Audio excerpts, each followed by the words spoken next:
Hey guys, Popfly Plays here, back at it again with some more Galaxy, and today we're bringing you the Bionicle battleship. It is the Neil battleship from this event. You cannot get it unless you have an alien device, which you craft with 5,000 alien parts.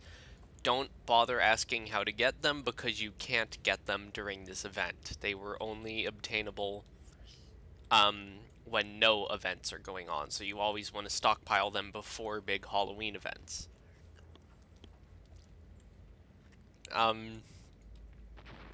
So if you don't already have at least 5,000 alien parts on you, or an alien device, you cannot get this ship. But you go up here, and oh boy. This core thing right here, it's hard to click on the quest because it's inside of some little bubble things, so you gotta kind of go inside of them to a wonky position. Click on the dialogue, go through it. Is this Neil core? Titanalavi, that's the name of the big wreck. 2 Bionicle class battleships. Bring up the blueprints, yada yada yada.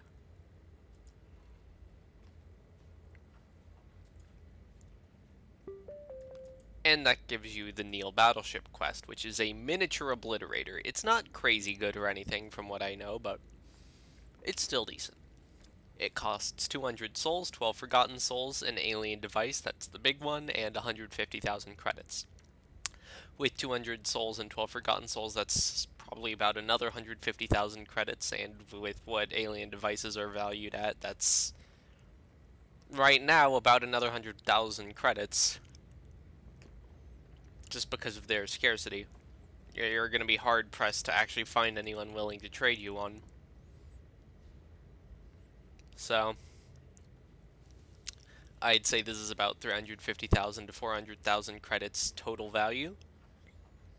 But here we just go get into the quest dialogue again, if we can do that. Powering on. Materials, yes. Bionicle class battleship constructed. Perfect.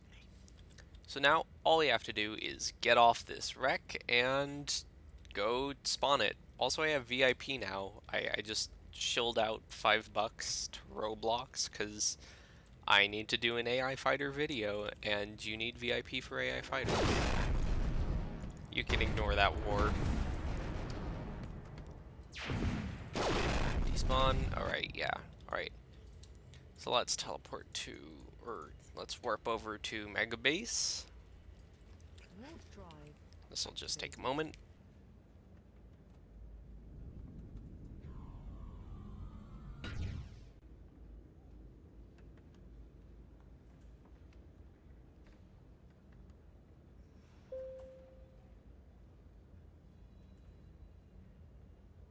Well, we'll dock here.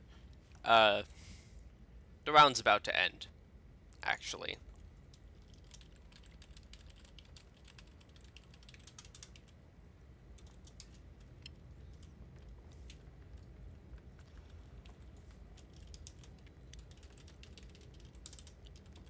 Okay, good. Someone's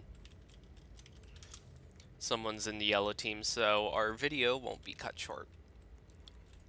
So let's... Sorry, my mouse double-clicks sometimes now. For some reason, it just started doing that today. Like that right there. So we teleport over here, and let us spawn our Bionicle. Should be in the B's, right below Beta Warlock, or Belvat. Your ship is now docking at B. Ooh. This thing doesn't have any interior. That's sad. Oh my goodness, it really has no interior. It doesn't even have a box interior. It's just a seat inside of the hollowed out ship. Oh boy. Does look great though.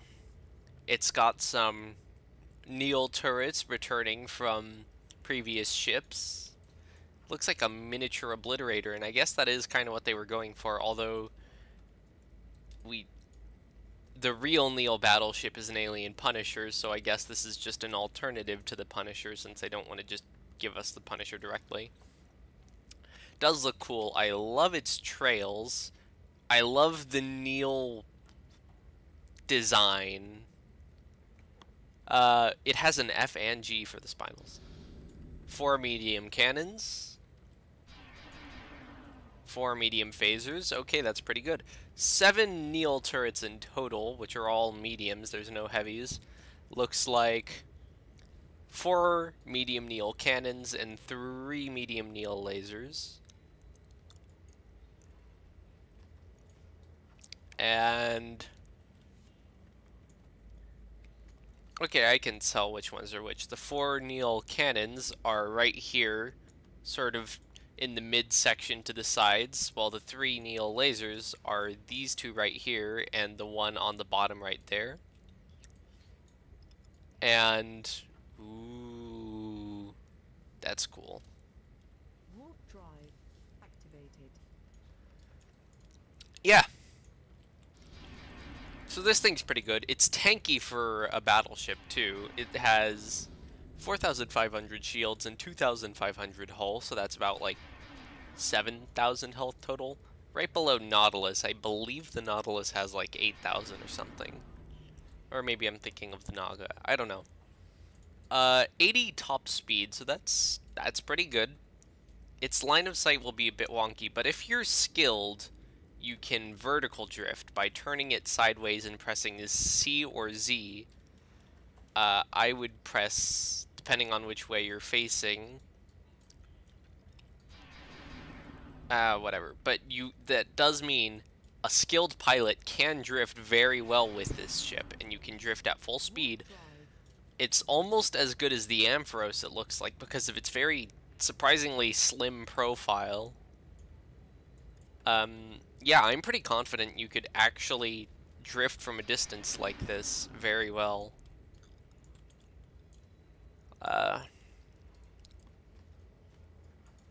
What's its cargo hold?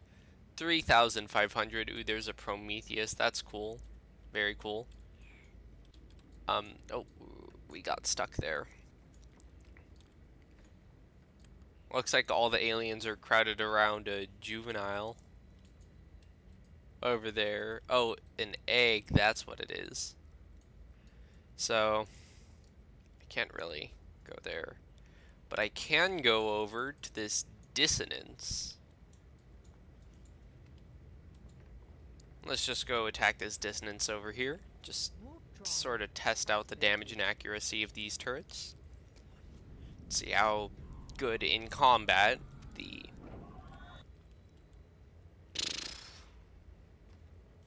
Bionicle actually is. And you do have to be wary of stealth ships now, because stealth ships cannot be seen on the map. And they hit very hard.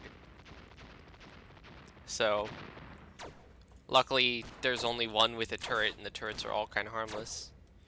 Oh, shoot. Alright, so these turrets all have decent range. Accuracy is maybe a bit questionable, but that's alright, because this is a dissonance from over 1,000 studs away, moving pretty fast. Very good rate of fire, and good line of sight as well. Oh, they hit pretty hard. 93 damage, 95 damage, 68 damage. Okay, so these are pretty hard-hitting turrets. I'd say this is just, all in all, a great PvP battleship, regardless of what you're fighting. It's not something I'd use constantly. It does need a bit of a buff, just from the stats I've seen so far, so that it's usable, because, I mean, well, yeah, usable without worrying a crap ton, because right now, all it takes is, like, a warden and a witch to corner you, and you're dead, and there's, like, no chance of you living in this thing. So, while it is probably an A tier or an S tier battleship, from what I can see, the Bionicle still isn't. It's not going to dominate in fights. It's just above average, and that's alright. It's just meant to be a neat old battleship, a fancy thing you can own and collect Like a miniature obliterator. If you own an obliterator, by the way, props to you. That's awesome. Obliterator is probably one of the coolest looking ships in the game. Uh, it's the player ownable decimator, so that's pretty cool. But yeah, that's gonna be it for today. I'm gonna just wrap the video up right here. Popfloyd Plays, signing out. See you in the next video.